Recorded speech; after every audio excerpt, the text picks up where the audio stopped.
আমি তো পড়াশোনায় সবসময় ভালো ছিলাম। আমাদের পরিবারের সবাই পড়াশোনায় অনেক ভালো। আমার দাদা পরদাদা সবাই অনেক পড়ুয়া ছিল। আমার আব্বার ইচ্ছা ছিল আমি অ্যারোনটিক্যাল ইঞ্জিনিয়ারিং পড়ি। ওনার বন্ধু আবার এয়ারলাইন্সের মালিক তো তাই। তুই কোন সাবজেক্টে পড়ছিস একটু বল। আমি বাংলায় পড়েছি। কি বলেন? অ্যারোনটিক্যাল ইঞ্জিনিয়ারিং থেকে একদম বাংলা?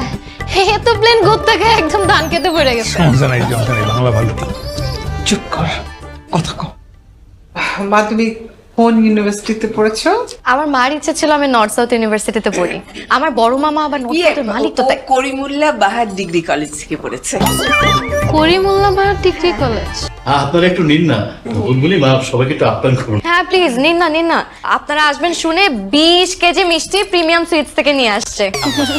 আপনারা কিন্তু রাতে খেয়ে যাবেন। হ্যাঁ, নান্না চাচাকে দিয়ে নিজের হাতে বিরিয়ানি রান্না করেছে। 5টা খাসি জবাই দিয়েছে। রান্না বাবুর্চি আপনাদের আত্মীয়? রান্নাই তবে সেই রান্না না, আমাদের বাসার পাশে হোটেল আল ছালাদিয়ার বদিউল আলম নান্নু ওরফে নান্না বাবুচি রান্না।